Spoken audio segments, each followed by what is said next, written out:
Hey guys, what's up? Welcome to my Booktube-a-thon Wrap Up. We did it.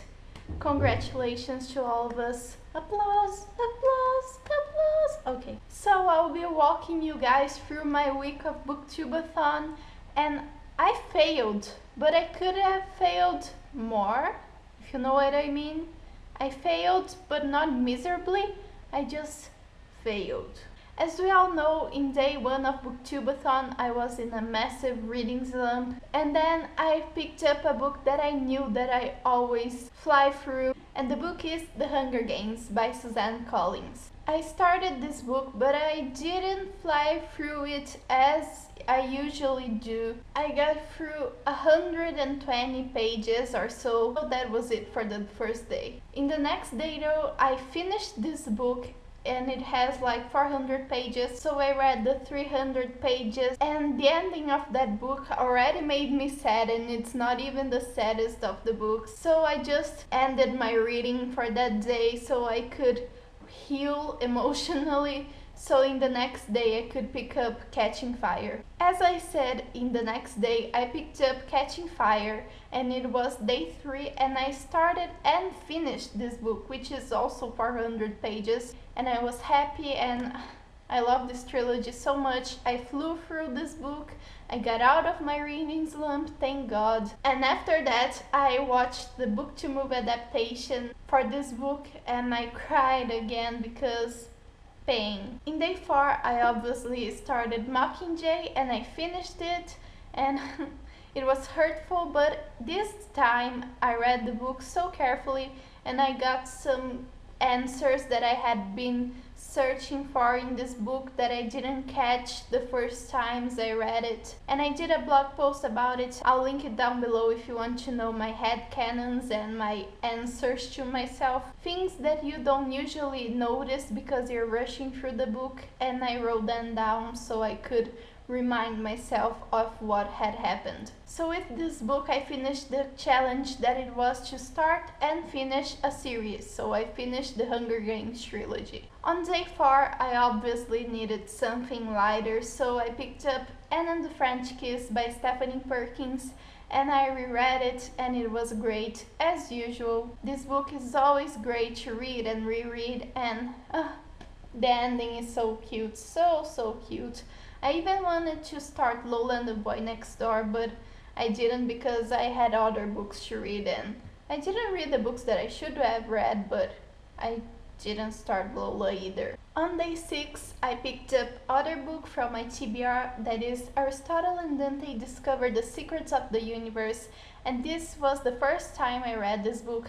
I had been reading this book for a while and I hadn't gotten into it because I was like 50 pages in, but then I picked it up again and oh my god, I read it all in one sitting and it was fantastic. So freaking good. I was not expecting that.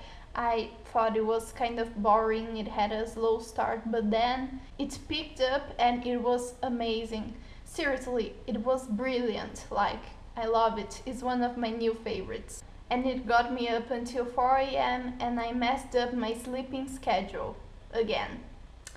Ooh, what's new?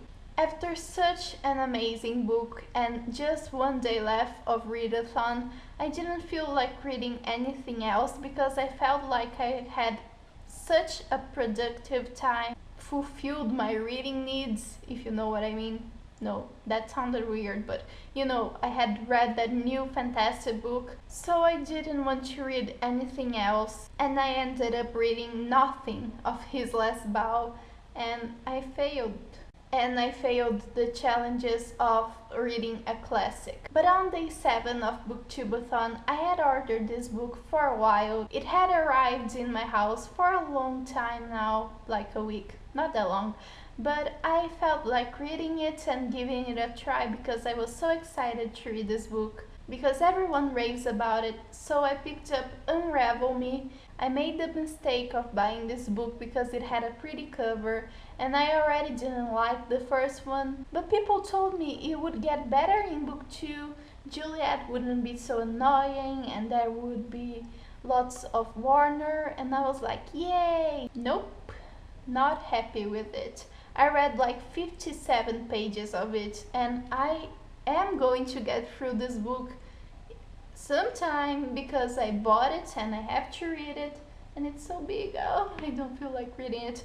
But anyways, I bought it and I have to read it, but I seriously don't like Juliet and the writing. I really don't like Shatter Me. Why did I buy this book again?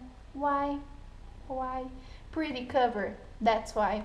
But in the end, I fulfilled most of the challenges and I'm happy with what I have achieved. For book-to-movie adaptation and start and finish a series, I read the Hunger Games trilogy, and since I didn't read His Last Ball, I thought I hadn't covered the illustrations challenge. I actually did. Suzanne Collins, you saved me. Look at what it's in the end of the book. That's an illustration. It's a bird in a page. So I'll count that challenge as done. Am I trying too hard? Yes. For a book with red on the cover, I read Aristotle and Dante Discover the Secrets of the Universe, and here's the red. For a book someone else picks out for you, I have Anne and the French Kiss by Stephanie Perkins. And for the last challenge, read 7 books or 300 pages a day or 2100 pages. I'll do the math now and see how many pages I read. The Hunger Games has 397 pages, Catching Fire has 413, Mockingjay has 419, Anne and the French Kiss has 286. Aristotle and Dante has 390, and I read 58 pages of Unravel Me. This gives me a total of 1963 pages. If I had read 200 more pages, I would have completed the challenge, and I'm happy with all that I did, but now I'm in a big reading slump again. Oh well. But yeah, this was my wrap up for the Booktube-a-thon. I'll do another video for the challenges, and I hope you enjoyed this video. Let me know how you did, and thanks so much for watching. Bye!